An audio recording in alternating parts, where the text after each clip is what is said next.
Alright boys, let's do this. So you're thinking about the SIG Sauer P226. Great choice. But is this 1980s relic still relevant in 2024? I guess we're about to find out. First, let's try it at the shooting range, then let's take a closer look, and in the end let's give it a verdict. Whether we're gonna stash it, or are we gonna trash it? Let's see. The 226 was actually my first gun. It was my first pistol. And it was this platform that I learned to shoot with. This is the first pistol I did all of my training with. This is pretty much what I have been the most comfortable with. What does stand out about the 226 in 2024? Well, what is popular in 2024? We see predominantly polymer handguns, striker-fired handguns, and low-bore axes. 226 is none of these things. But is it still relevant? Let's take a closer look. So the first thing that stands out about the 226 is the full metal frame. What you have here is a steel slide with the aluminum alloy frame. Is that a good thing or a bad thing? Well, it has its pros and cons, right? Because polymer is lighter, it absorbs more of the recoil, it's cheaper to make, and probably that's the main reason why manufacturers are going this direction. Metal frame is heavier, but it's sturdier, it's higher quality. It's more reliable, but the additional weight can have some drawbacks. For example, if you're doing something like CQB and clearing out a house or a school, whatever it is, if you're gonna hold it up for a long time, your arms will get tired. If you're gonna shoot it for a long time, your arms will get tired. If this is your secondary duty pistol, or even if you're a cop and it's your primary duty pistol, 226 will be sitting on your belt for most of the time, and the additional weight can be burdensome. So 226, let's quickly talk about what is its purpose. Is this a concealed carry pistol? I don't think so. It's a big pistol, it's a heavy pistol, it's a full-sized frame. It's not that easy to conceal. Me, I'm 6'5", about 220 pounds, and I don't feel comfortable putting this thing behind my belt thinking no one can see it. I think everyone would see it from a mile away. So is this a race gun? Not really, for two reasons. One, it has high bore axis, which gives you snappier recoil, which means it's gonna take longer to get back on target. And two, for the price that this 226 costs, you can get a competition-ready pistol. So is this a duty pistol? Well, it's a great duty pistol and has been a great duty pistol for decades, and famously has been made even more popular by the Navy SEALs. If you want the exact same variant as the MK25, you can distinguish it by the anchor logo on the slide. On top of the different design, they actually put a chrome barrel on the inside and did a whole bunch of coating to make it more weather resistant for the amphibian style of operations of the SEALs. But in today's day and age, governments who supply our law enforcement as well as military are looking to cut costs. Full metal frame pistols are more expensive. Also, they're heavier. If you actually think about the military, pistols are not the primary weapon, your rifle is. So is it a good duty pistol? I think it is for various reasons, but also at the same time, there are other options that are just as good if not better. So let's quickly talk about this 226, which is the Legion edition, and let's see what's new on the pistol versus the standard. First and foremost, it's finished in this olive color Cerakote. The first units were coming in more of a grayish color.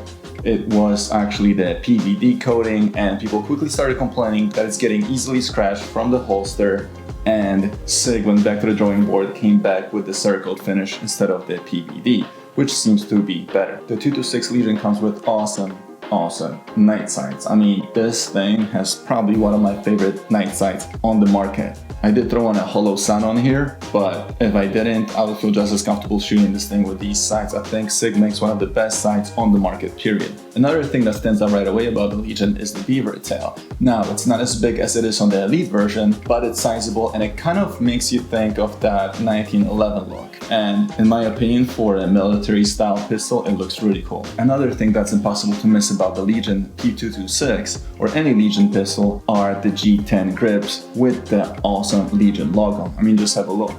And the G10 grips by themselves are phenomenal. They're very grippy and feel great in the hand, but they don't really scratch you when you put it in your holster and have it against your body. Another detail that SIG did for this specific variant are the smaller controls. If you notice, the mag release and the slide release are much smaller, and they are meant to have more of a snag-free design. Some people like it, some people don't like it. As you will see, I actually had a failure to lock on the slide when I was shooting at the range, probably for that reason.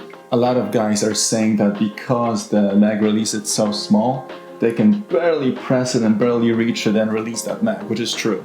It's kind of far and you have to readjust your grip to get to it. Another feature in the 226 Legion is the cutout in the trigger guard. As you can see over here, you have more of the cutout so you can have a higher purchase on the handgun. You have serrations on the front of the grip, underneath on the trigger guard, and front of the trigger guard. So the 226, it comes in two variants, single action only and double action single action.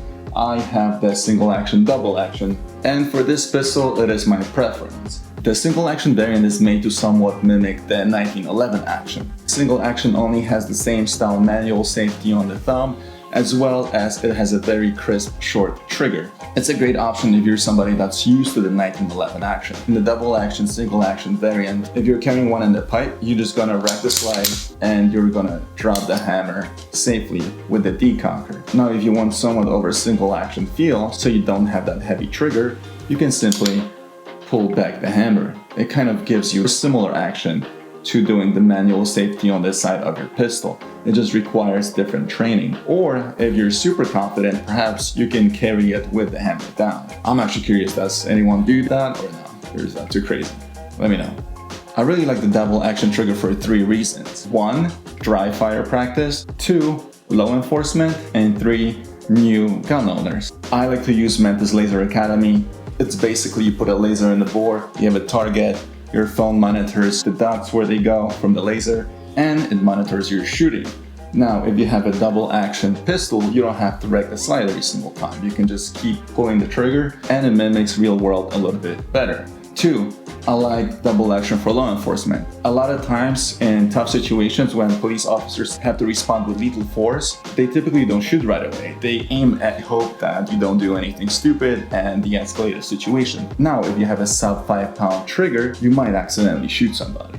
With a double action, your first shot is over 10 pounds in weight. You have a little bit more of safety and it requires more deliberate decision to take that first shot. So if you have a police officer who has his finger on the trigger, he's aiming at somebody, this thing is not going off so easily. It's gonna take a deliberate decision and force to make it go.